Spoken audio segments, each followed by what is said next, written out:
Pride and Prejudice by Jane Austen. Chapter 15. Mr. Collins was not a sensible man, and the deficiency of nature had been but little assisted by education or society, the greatest part of his life having been spent under the guidance of an illiterate and miserly father. And though he belonged to one of the universities, he had merely kept the necessary terms, without forming at it any useful acquaintance. The subjection in which his father had brought him up had given him originally great humility of manner, but it was now a good deal counteracted by the self-conceit of a weak head, living in retirement, and the consequential feelings of early and unexpected prosperity. A fortunate chance had recommended him to Lady Catherine de Bourgh when the living of Hunsford was vacant, and the respect which he felt for her high rank, and his veneration for her as his patroness, mingling with a very good opinion of himself, of his authority as a clergyman, and his right as a rector, made him altogether a mixture of pride and obsequiousness, self-importance and humility.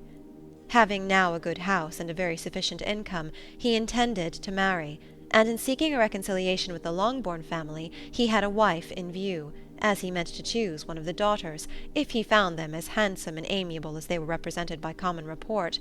This was his plan of amends, of atonement, for inheriting their father's estate, and he thought it an excellent one, full of eligibility and suitableness, and excessively generous and disinterested on his own part. His plan did not vary on seeing them. Miss Bennet's lovely face confirmed his views, and established all his strictest notions of what was due to seniority, and for the first evening she was his settled choice. The next morning, however, made an alteration, for in a quarter of an hour's tete-a-tete with Mrs. Bennet before breakfast, a conversation beginning with his parsonage house, and leading naturally to the avowal of his hopes that a mistress might be found for it at Longbourn, produced from her, amid very complacent smiles and general encouragement, a caution against the very Jane he had fixed on.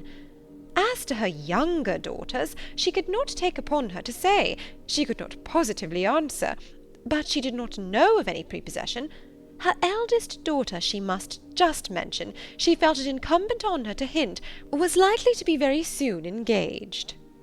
Mr. Collins had only to change from Jane to Elizabeth, and it was soon done while Mrs. Bennet was stirring the fire.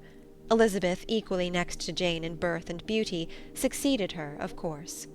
Mrs. Bennet treasured up the hint, and trusted that she might soon have 2 daughters married, and the man whom she could not bear to speak of the day before was now high in her good graces. Lydia's intention of walking to Meryton was not forgotten. Every sister except Mary agreed to go with her, and Mr. Collins was to attend them, at the request of Mr. Bennet, who was most anxious to get rid of him, and have his library to himself, for thither Mr. Collins had followed him after breakfast, and there he would continue, nominally engaged with one of the largest folios in the collection, but really talking to Mr. Bennet, with little cessation, of his house and garden at Hunsford. Such doings discomposed Mr. Bennet exceedingly. In his library he had always been sure of leisure and tranquillity, and though prepared, as he told Elizabeth, to meet with folly and conceit in every other room of the house, he was used to be free from them there. His civility, therefore, was most prompt in inviting Mr. Collins to join his daughters in their walk, and Mr. Collins, being in fact much better fitted for a walker than a reader, was extremely pleased to close his large book and go. In pompous nothings on his side, and civil assents on that of his cousins, their time passed till they entered Meryton. The attention of the younger ones was then no longer to be gained by him. Their eyes were immediately wandering up in the street in quest of the officers, and nothing less than a very smart bonnet indeed, or a really new muslin in a shop window, could recall them. But the attention of every lady was soon caught by a young man whom they had never seen before, of most gentlemanlike appearance, walking with another officer on the other side of the way. The officer was the very Mr. Denny, concerning whose return from London Lydia came to inquire, and he bowed as they passed.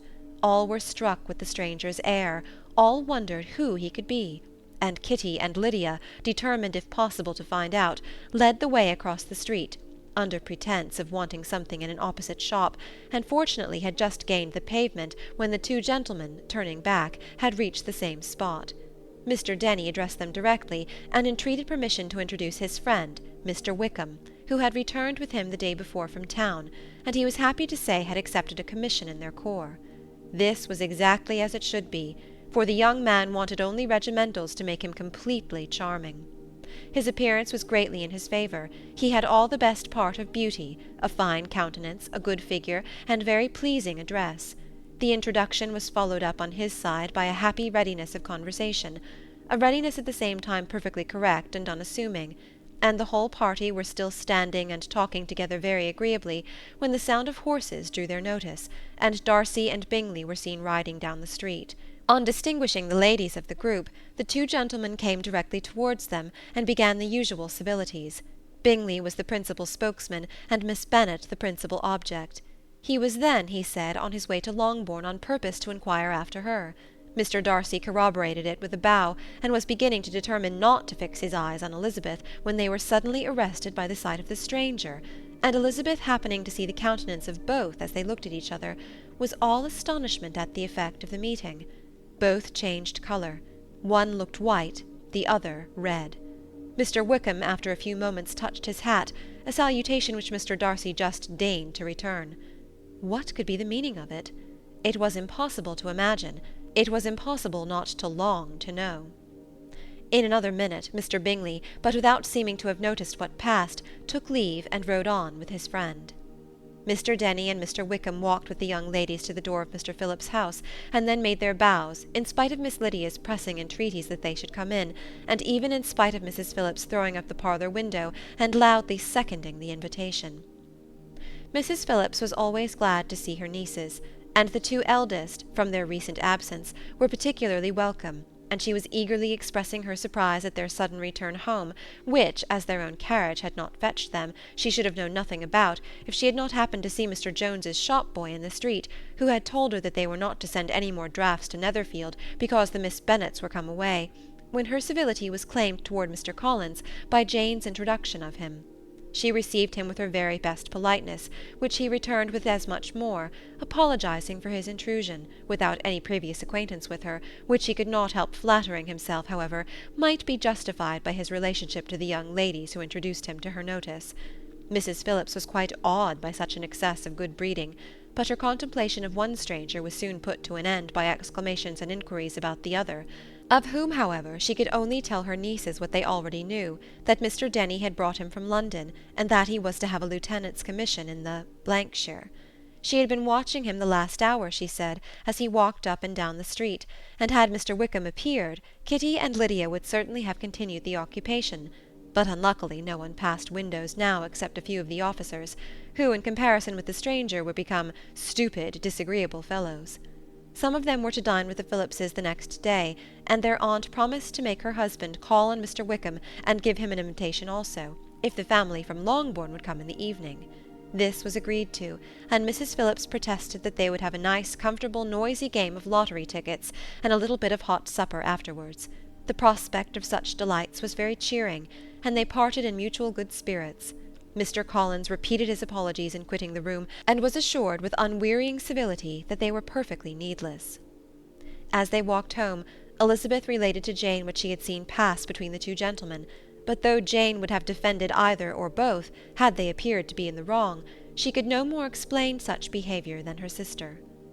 Mr. Collins, on his return, highly gratified Mrs. Bennet by admiring Mrs. Phillips's manners and politeness.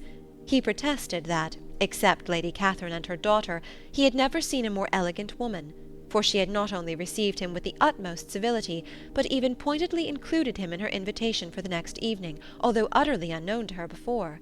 Something, he supposed, might be attributed to his connection with them, but yet he had never met with so much attention in the whole course of his life. End of chapter 15.